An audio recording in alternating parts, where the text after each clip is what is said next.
Saya ingin mulakan dengan membaca firman Tuhan di dalam Lukas 17 ayat 20 dan 21. Kerajaan Allah datang tanpa tanda-tanda lahiriah. Sebab sesungguhnya kerajaan Allah ada di antara kamu. Saudara, apabila kita mendengar perkataan kerajaan Tuhan, ramai yang terus membayangkan tentang surga, tempat yang begitu indah. Tidak ada lagi kesakitan, tidak ada lagi air mata, tidak ada lagi kematian. Dan memang benar, surga adalah sesuatu yang sangat indah. Tidak ada imajinasi manusia yang boleh membayangkan betapa indahnya kerajaan surga. Tetapi Yesus mengajarkan sesuatu yang lebih mendalam. Kerajaan Tuhan bukan sekadar tempat yang kita akan pergi nanti, tetapi kerajaan Tuhan adalah siapa yang memerintah di dalam hati kita hari ini. Ramai orang yang mahu ke surga, tetapi tidak mahu Tuhan menjadi raja di dalam kehidupan mereka. Kita mahu mahkota, tetapi kita tidak mahu salib. Kita mahu berkat, tetapi kita tidak mahu penyerahan. Kita mahu Tuhan menyelamatkan kita, tetapi kita tidak mahu Tuhan menguasai hidup kita. Lalu Yesus berkata, kerajaan Allah ada di antara kamu. Maksudnya, kerajaan itu bermula di dalam hati kita. Saudara-saudari yang kekasih dalam Tuhan, pada zaman Yesus, orang Yahudi menunggu seorang Mesias yang kuat karena mereka berpikir bahwa Mesias akan datang dengan bala tentera, menggulingkan kerajaan Roma yang selama ini mencengkam mereka.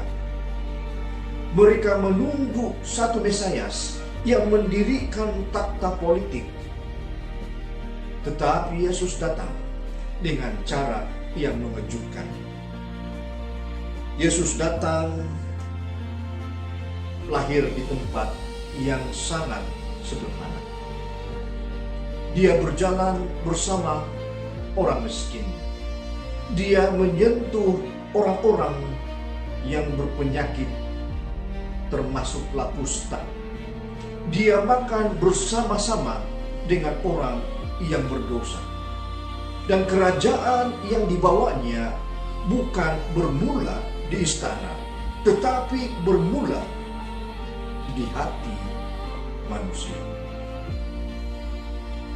Di dalam buku Roma 14 ayat 17, kerajaan Allah bukan soal makanan dan minuman, tetapi soal kebenaran, damai sejahtera, dan sukacita oleh Roh Kudus.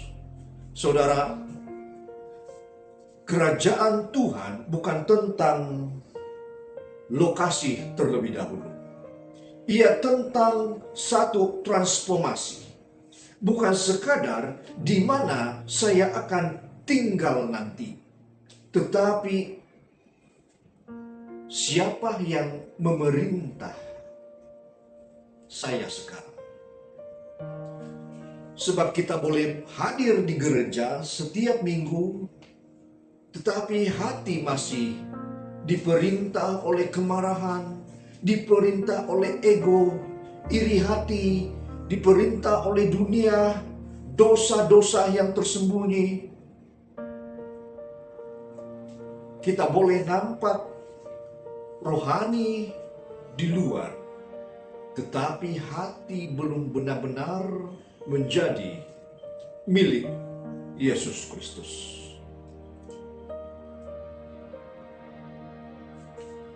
Setiap kerajaan ada takhta, dan setiap takhta ada rajanya.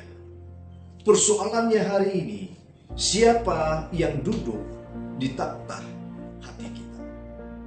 Adakah Kristus yang menjadi raja di dalam hati kita, atau diri sendiri kita yang sedang memerintah kehidupan kita? Banyak masalah rohani berlaku karena perkataan aku. Aku masih duduk di takhta. Aku mau cara aku sendiri. Aku mau kehendak aku. Aku mau hidup tanpa ditegur. Tetapi kerajaan Tuhan tidak dibina atas kehendak manusia. Ia dibina atas penyerahan kepada pimpinan Tuhan sendiri.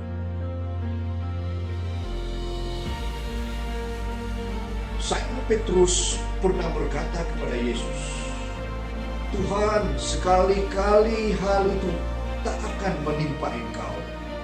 Petrus tidak mahu Yesus pergi ke salib. Dia mahu kemuliaan tanpa penderitaan. Lalu Yesus berkata, "Enyahlah iblis. Mengapa begitu keras?" Karena Petrus sedang berpikir seperti dunia. Mahukan mahkota tanpa salib, kemenangan tanpa pengorbanan, kemuliaan tanpa penyerahan. Dan bukankah itu juga masalah kita pada hari ini, saudara dan saudari? Kita mahu karakter tanpa ujian, kebangunan tanpa doa, kemenangan tanpa disiplin, hubungan dengan Tuhan tanpa penyerahan yang penuh. Tetapi kerajaan Tuhan hanya bertumbuh di hati yang menyerah.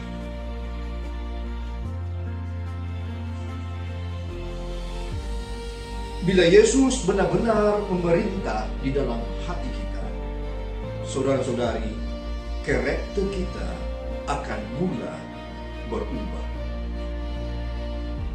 Di dalam Galatia 5 ayat 22 hingga 23. Tetapi buah roh ialah kasih, sukacita, damai, sejahtera, dan seterusnya. Dunia hari ini penuh kekosongan.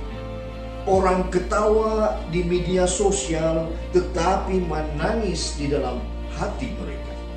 Orang nampak berjaya tetapi jiwa mereka letih. Orang sentiasa connected secara digital tetapi kesunyian secara rohani.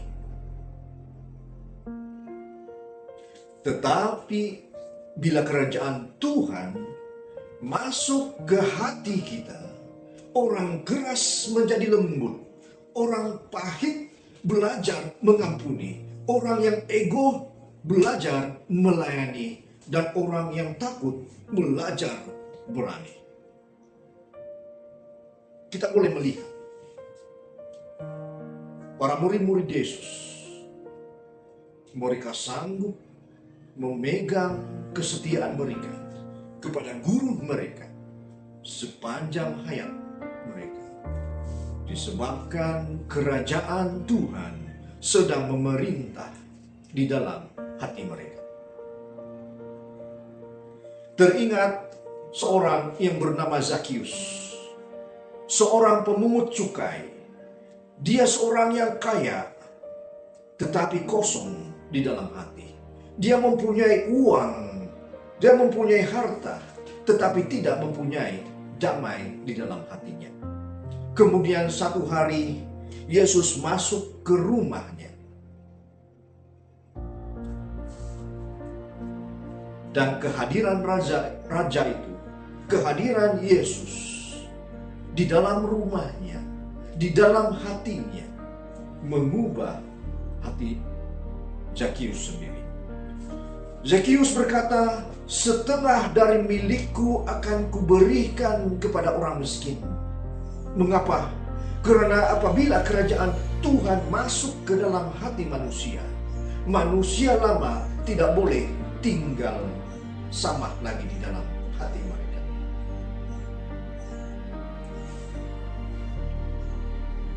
Sekiranya Kristus benar-benar memerintah di dalam hati kita, Ia akan terlihat di dalam kehidupan kita. Matius 5 ayat 14. Kamu adalah terang dunia. Satu ayat yang sangat penting. Terang tidak perlu menjerit untuk dilihat. Begitu juga dengan orang yang dipenuhi dengan kerajaan Tuhan di dalam hati mereka. Cara bercakap berubah. Cara melayani pasangan berubah. Cara melayani di mana-mana berubah. Cara menggunakan media sosial juga berubah.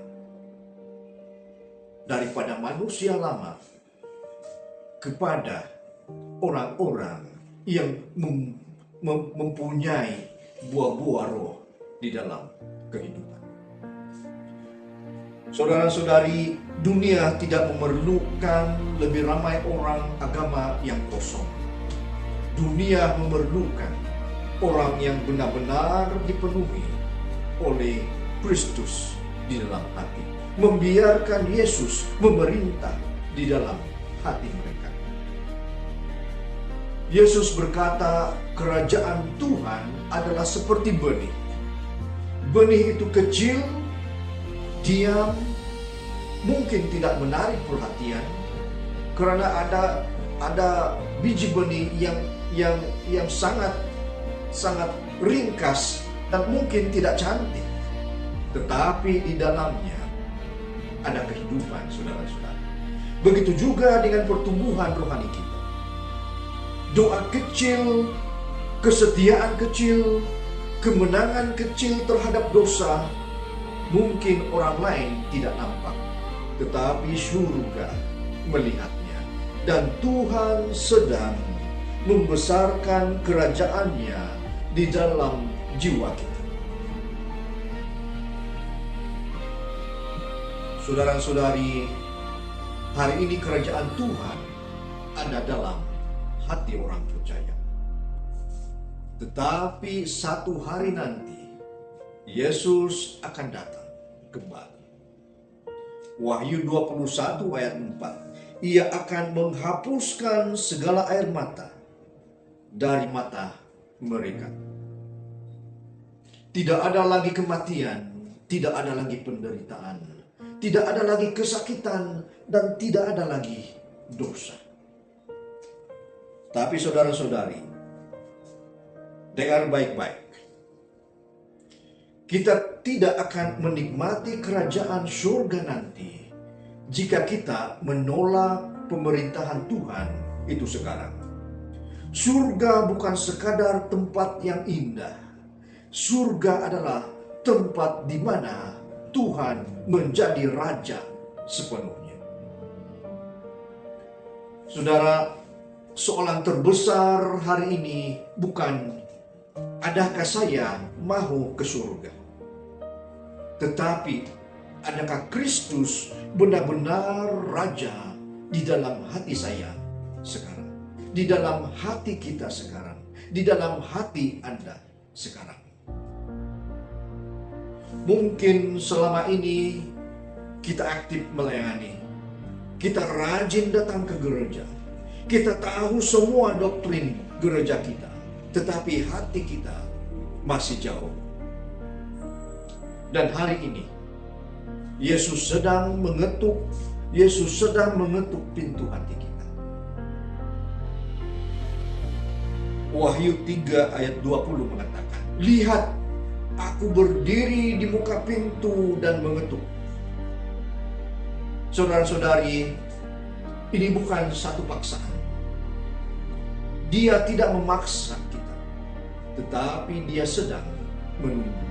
Menunggu kita berkata, ya Tuhan, jadilah raja di dalam hidupku ini.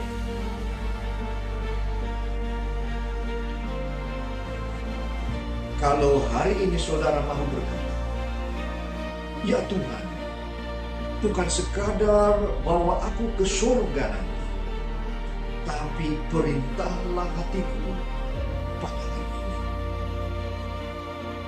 Maka serahkanlah hati itu kepadanya. Karena apabila Yesus memerintah hati, surga sebenarnya sudah bermula di dalam jiwa kita. Bukankah ini satu berita yang sangat indah, saudara dan saudari? Kiranya apabila Tuhan mengetuk hati kita, kiranya kita sentiasa terbuka untuk menjadikan kerajaan Tuhan itu memerintah di dalam hati kita terlebih dahulu, sebelum kita melangkah nanti ke kerajaan surga yang sangat indah yang Tuhan telah janjikan kepada seluruh umat manusia. Kiranya Tuhan memberkati setiap satu kita pada hari